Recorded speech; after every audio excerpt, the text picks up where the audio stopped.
Comment résoudre une équation? Alors, pour répondre à cette question, on va voir 4 exemples pour lesquels la difficulté va augmenter.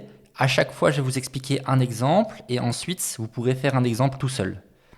Donc, vous pourrez mettre pause et le faire pour qu'on puisse le corriger ensuite. On commence avec quelque chose de simple, x plus 2 égale à 5, et on arrive à quelque chose qui est plus difficile, 5x moins 2 égale 13. Alors, on commence tout de suite. Voilà. Premièrement, quand on veut résoudre une équation, qu'est-ce que ça veut dire? Ça veut dire qu'à la fin, on veut trouver l'inconnu. Ici, l'inconnu, c'est x. Donc, en gros, en d'autres mots, à la fin, on veut trouver x égale quelque chose. Ok? Ça va être important. Quand on regarde notre équation, on voit qu'on a x plus 2 égale quelque chose. Nous, on veut x, pas x plus 2. Donc, ce qui veut dire que le plus 2, il m'embête. Vu qu'il m'embête, je vais essayer de le faire partir. Comment est-ce que je peux le faire partir? Simplement en faisant moins 2. Alors, je vais le mettre en rouge. On fait moins 2. Alors, je vais écrire ça comme ça. Hops. On fait moins 2. Sauf que si on fait moins 2 à gauche du signe égal, il faut le faire aussi à droite, parce qu'on ne veut pas changer l'équation. Donc, si je fais ça, j'obtiens x plus 2 moins 2. Ça veut dire qu'il ne me reste plus rien. Le 2 part. Et là, on obtient 5 moins 2. Il me reste 3. Et on obtient bien x égale quelque chose, en l'occurrence 3. Alors, je vais le faire une fois pour vous expliquer, mais je ne vais pas le faire pour le reste. Normalement, on est à chaque fois censé marquer la solution, c'est égal. Et alors là, on va mettre des accolades, 1, 3, et on ferme l'accolade. Et ça, on doit le faire à chaque fois. Bon, je l'ai fait pour cette fois-ci, je ne le ferai pas pour la suite. Donc, maintenant que vous avez compris, on doit se débarrasser du 2. Comment? Vu que c'est plus 2, on fait moins 2. Et une fois qu'on a ça, on a trouvé la réponse. Maintenant que vous avez compris, essayez de faire celui-là. Ici, on va devoir se débarrasser du moins 3. Donc je vous laisse réfléchir comment. Mettez pause et on corrige tout de suite. Ok, donc comme on l'a vu, il y a le moins 3. Il nous embête parce que nous, on veut seulement x égale quelque chose. On veut x égale quelque chose, pas x moins 3. Donc, pour faire partir le moins 3, on voit qu'il est tout seul le moins 3. Donc, pour faire partir le moins 3, ce que je vais faire, c'est que je vais ajouter 3. Quand je fais moins 3 plus 3, j'ai bien le 3 qui part. Si je le fais à gauche, je dois le faire à droite. Donc j'ai 8 plus 3. Et on obtient la réponse. Donc à gauche, on a dit que le 3 partait. Et à droite, on obtient 8 plus 3. Ça nous fait 11. Et on a fini. On n'oublie pas de mettre S égale, bien sûr. Je ne vais plus le faire. Ok, on est parti pour la suite. Cette fois-ci, on a 3x égale à 3. Alors, faites attention. Ici, on a le 3 qui nous embête, parce que je rappelle que le but de l'équation, c'est trouver x égale quelque chose, vu on veut trouver l'inconnu. Sauf que ici, le 3, il est attaché au x, parce que je rappelle, c'est 3 fois x. Là, il y a un fois. C'est comme qu'on a 3 pommes, c'est 3 fois une pomme. Ok? Donc si je veux faire partir le 3, vu qu'il est attaché au x par un fois, ici, je dois faire l'opération inverse du fois. L'opération inverse du fois, c'est le diviser. Donc je vais devoir diviser par 3. Alors si tu n'as pas compris, essaye de voir ça comme si tu avais 3 pommes. Si tu veux passer de 3 pommes à une pomme, alors je suis d'accord, tu pourrais faire moins de pommes, mais ici on ne peut pas utiliser des pommes. On est obligé de faire quelque chose qu'avec des chiffres. Donc 3 pommes divisé par 3, ça fait bien une pomme. Et c'est ce que je veux. Je veux trouver une pomme. Donc, je répète, on a un 3. Il est attaché au x par un fois. Donc je fais l'opération inverse. On a dit que l'opération inverse du fois, c'est le diviser. Donc je divise par 3. 3 divisé par 3, je vais le marquer ici. 3 divisé par 3, le 3 part, et il reste que le x, donc c'est nickel. On n'oublie pas que si on le fait à gauche, on doit le faire à droite. Donc 3 divisé par 3, ça me fait donc 3 divisé par 3. Ça se simplifie et il ne reste que 1. Donc ça veut dire que x égale à 1. Et on a fini.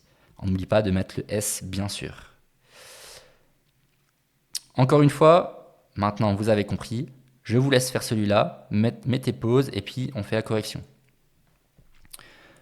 Ok. Donc encore une fois, ici le chiffre qui nous embête, c'est le 4. Parce que je rappelle qu'à la fin, on veut x égale quelque chose. Ici, on a 4x.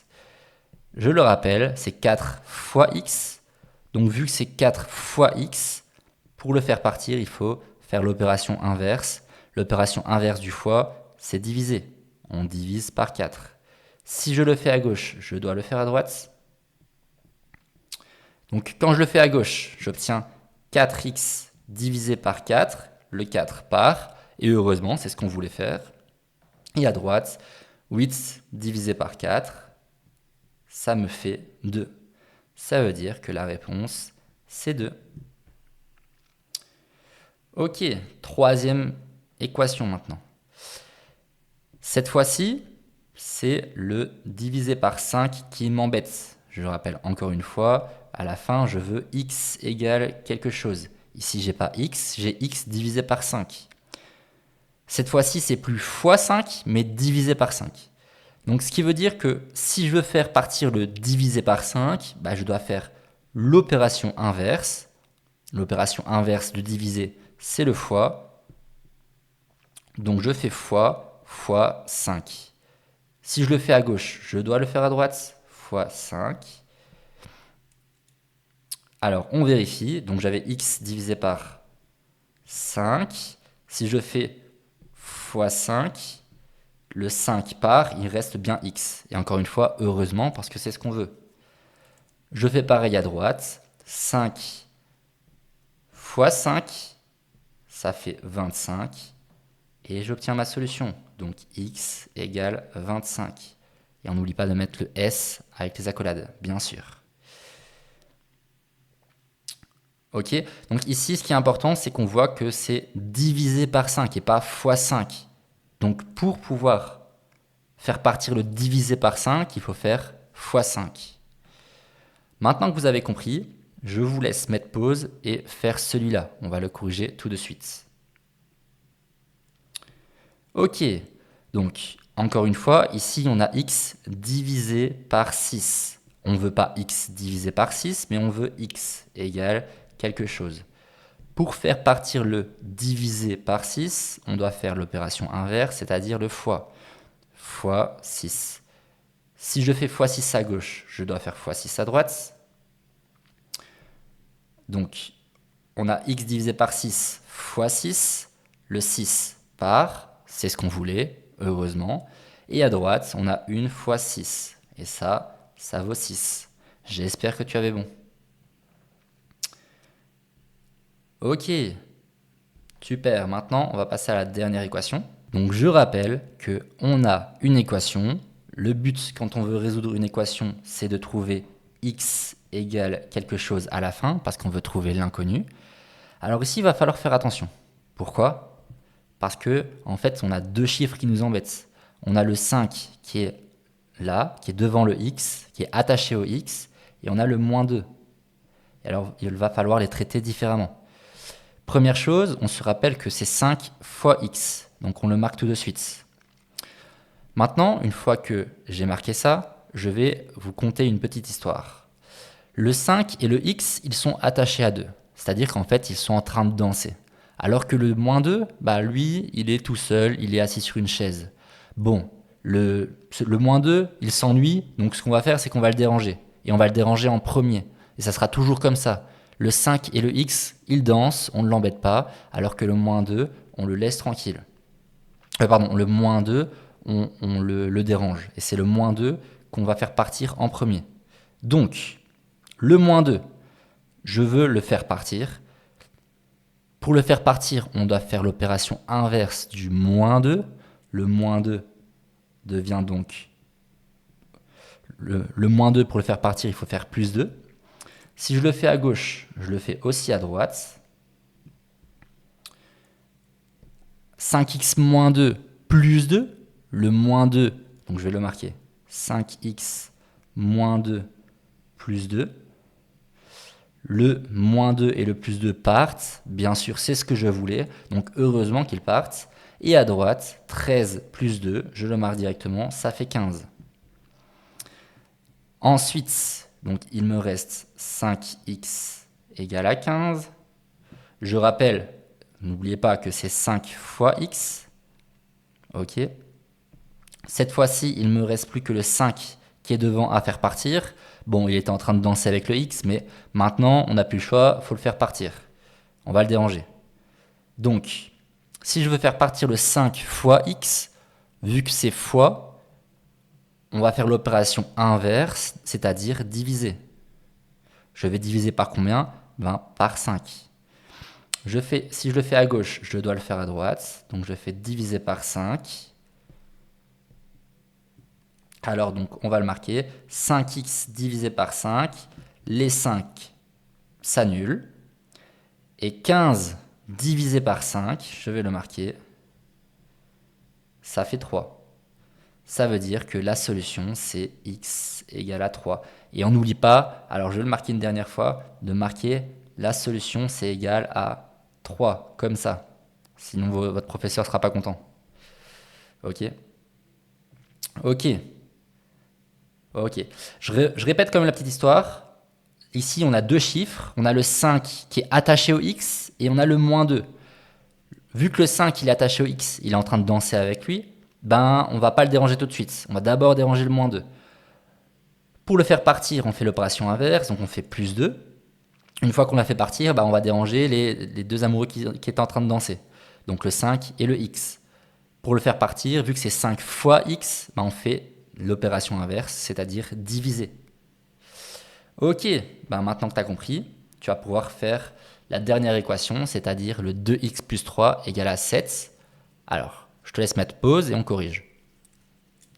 Ok, c'est parti. Premièrement, on regarde les chiffres qui m'embêtent, c'est-à-dire le 2 et le plus 3 ici. Je rappelle pourquoi ils m'embêtent, c'est parce qu'à la fin, je veux trouver x égale quelque chose. Donc, les chiffres qui m'embêtent, c'est le 2 et le 3. Je rappelle aussi que c'est 2 fois x. Ok. Donc, on voit directement que le 2, il est en train de danser avec le x, alors que le 3, il est tout seul. Si on vous avait bien suivi, c'est le 3 qu'on retire en premier, c'est-à-dire qu'on doit faire moins 3, vu que c'était plus 3. Si je le fais à gauche, je dois le faire à droite, et je calcule.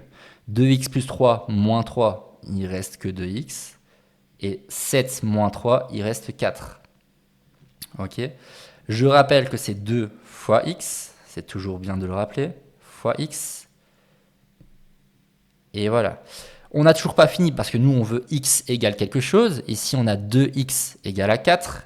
Donc, le 2 m'embête. Bon, il était en train de danser, mais tant pis, maintenant, il faut le déranger. Le 2, vu que c'est 2 fois x, ça veut dire que si on veut le faire partir, il faut faire diviser par 2. Si je le fais à gauche, je dois le faire à droite. 2x divisé par 2, c'est comme si on avait 2 pommes divisées par 2, ça nous fait une pomme. C'est bien 1x. Et 4 divisé par 2, ça nous fait 2. Et on a fini. Donc vous savez maintenant comment on résout des équations qui sont du plus simple à un peu plus difficile. Et n'oubliez pas de vous abonner.